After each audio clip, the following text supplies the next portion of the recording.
So next up it is Sophia Vondel, who is Cross Taboo, and this is off the EP Coconut Leaf. This one's called Hidden City of the Diamond Chalice. Dig this.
Cross Taboo is Sophia Vondel, and that was Hidden City of the Diamond Chalice.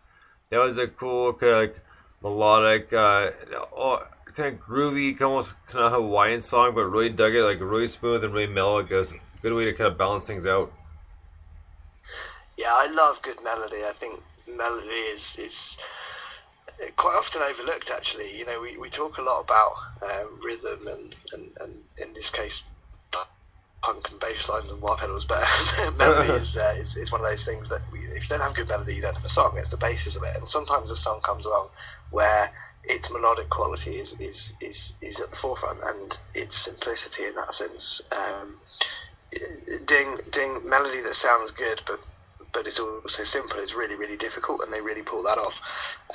There's a guy who I saw, so if you remember Willie Nelson, who was famous for 5 minutes or so. Willie Mason, sorry, who was famous for 5 minutes or so.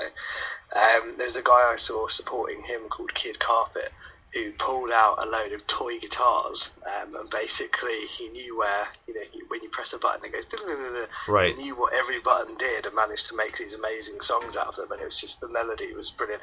And he did have this really nice looking, big keyboard rig, and he basically used it to press a C every now and again in one song, and the rest of it was done on toy guitars and stuff like that. Kid Carpet's well worth checking out, but for some reason, I don't know if it was the percussive quality of that melody or whatever, it reminded me of that sort of stuff, which was really cool. But yeah, I really like that. Good chill out tune, short, simple, and powerful. Yeah, we've listened to these guys. I think on our last episode too, yep. And I say I can't help but get the feeling that they can't not picture this vocalist and this style of music in an Apple commercial. So please take your stuff and send it to Apple, because I'm telling you, it belongs in one of their commercials. And their commercials are very simplistic, very clean, but very unique. And I think that's exactly what it is. This whole song was very clean. It was very unique. It had a great tone to it. It had really good melody. It took, just a few elements and made something really magical out of it. It had, just a bass drum and maybe one other floor tom, it kind of felt like in there, like that xylophone type feel, and right. Almost like a toy guitar type feel to it. And it had all that in there, and with the vocals all together, everything actually seemed like it flowed really, really nicely. So it was great work, and I think that's there's a definite future in advertising for this particular band. If they're not into it already, they should definitely heed my advice for what it's worth and get on that train, because you definitely have a spot. Right on. So we have 2 more songs to get to tonight.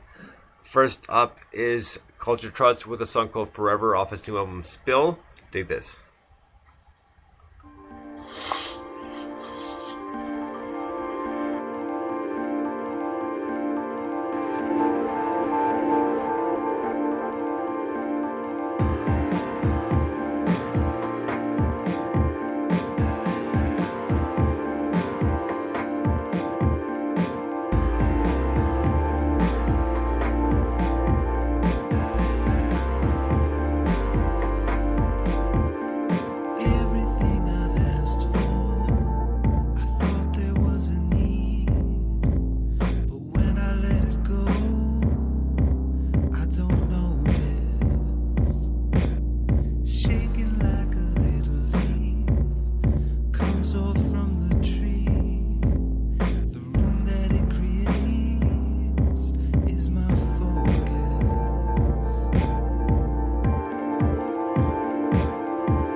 Accept what has been given according to the need.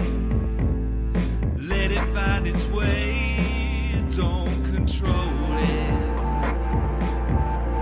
I am standing in place, surrounded by the stream. And when I think I move, I'm still nowhere.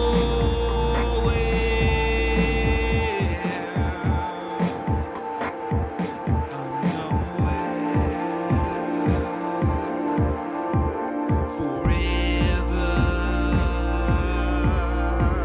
forever.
Culture Trust with Forever off his album Spill. That was a tripped out tune to say the least, and like I really, really enjoyed it. Like, as far as like kind of like Melotronica goes, like he's got it nailed and did it so well. Like love his voice, and I've interviewed Peter. It was a couple years ago now, but still great interview, great guy, and great music. Yeah, I absolutely love that kind of stuff, and we were just saying actually we played them on the show before, and we were both kind of, wow, this is really good. And same feeling again, really. I'm not sure if I said this before, but what's really interesting, one of my favourite albums ever is Kid A by Radiohead. Yes. And that just had that running through it. But interestingly, not in the drums necessarily. And funny enough, what Brian, I'm sure, is going to say and was saying off air is about the drums, and it's the kind of mix of this different drum sound with the Kid A stuff going on, and the vocals are in that area, but like, also not. Like everything in the right place. Yeah, it's that. Yeah, exactly that kind of feel, and I absolutely love that album. It's still one of my most listened to albums wherever I go. So yeah, absolutely love it. Basically, I thought it was brilliant. Right? Yeah, it's a fantastic tune, and I got to say, I really, being an electronic guy, I really want to know what's up with that bass drum sound. It sounds so reminiscent of an 808, just not as rumbly, and I really like it. It's like a subdued bass drum sound. I'd be really interested to see what machine or sample made that. It's fantastic, and I've said before, when we've listened to Culture Trust, I love his voice. His voice reminds me an awful lot of Ben Rawls from Intro Flirt, which I absolutely love that band. I think they're fantastic, and all of Culture Trust's stuff is really good that I've been exposed to. It's kind of dreamy but electronic and really cool. It's got a lot of good elements to it. It always keeps me on my toes. I really, really enjoy it, especially, just from the kind of stuff that I like to do myself personally as far as musically goes. There's a lot of tasteful elements in there that I really, really like. So it definitely has my interest piqued every time that I hear a Culture Trust song. So great stuff. Right on. So to end part 2, we have a song by a guy who is essentially, his name is Grim. The song's called Keeping Two Losers. Dig this. I worry about you when you are not here. I worry about you when you are not here. I worry about you when you are not here. I worry about you when you are not here.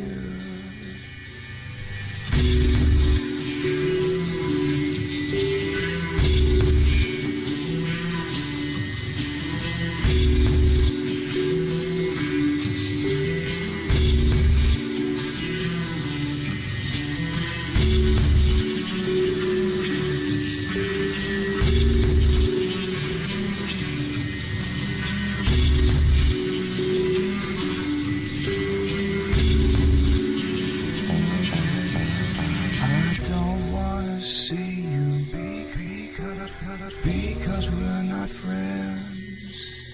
I don't wanna see you because we're not friends. I don't wanna see you because we're not friends. I don't wanna see